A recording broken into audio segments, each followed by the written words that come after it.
തന്റെ പെങ്ങളോട് പറയുകയാണ്, നീ ഉച്ച ദുഹർ കഴിയുമ്പോ ഭക്ഷണം ഉണ്ടാക്കാൻ തുടങ്ങുന്നവളല്ലേ, നീ നോമ്പ് മുറിക്കുന്ന സമയത്ത് പോലും നീ നടന്നല്ലേ തിന്നുന്നത്? അടുക്കളയിൽ നിന്ന് ഓടി വരികയാണുമ്മ. ഓടി വന്ന ഭക്ഷണം എടുത്ത് കഴിച്ച് ചായ വെച്ച് നടക്കരുത് പെങ്ങള്. നിനക്ക് ആവശ്യമില്ലേ? നിനക്കാരാവുള്ളത്? നീ പറയുന്നത് നിന്റെ ഭർത്താവ് കേൾക്കാൻ പോലും സമയമില്ലാത്ത മനുഷ്യനല്ലേ? തിരക്ക് പിടിച്ച് നടക്കുന്ന മനുഷ്യനല്ലേ? നിന്റെ പാപങ്ങൾ പൊറുക്കണ്ട്, നിന്റെ രോഗങ്ങൾ മാറണ്ട്, നിന്റെ പ്രയാസങ്ങൾ മാറണ്ട്, നിനക്കൊരു നല്ല ജീവിതം വേണ്ട. നിന്റെ മക്കളെ ദുനിയാവിലും ആഖിറത്തിലും ഉപകരിക്കുന്ന മക്കളാകണ്ട്. മരിച്ചുപോയ ഉപ്പാന് സ്വർഗം വാങ്ങിക്കൊടുക്കണ്ട്. മരണപ്പെട്ടു പോയ ഉമ്മയ്ക്ക് വേണ്ടി ദുആ ചെയ്യണ്ട്. നിന്നെ കഷ്ടപ്പെട്ടു വളർത്തിയ നിന്റെ മാതാപിതാക്കൾക്ക് ദുആ ചെയ്യണ്ട്.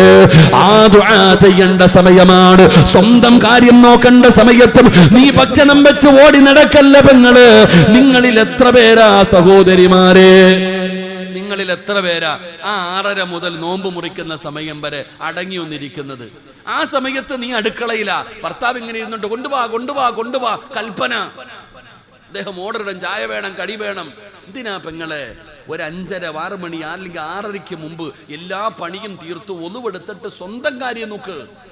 നീ പോയിരുന്ന് ദുആ ചെയ്യ്. അൽഹംദുലില്ലാ, ആ സമയത്ത് നീ ദുആയ്ക്ക് ഉത്തരമുണ്ടെന്ന് നബിയുനാ റസൂലുള്ളാഹി സ്വല്ലല്ലാഹു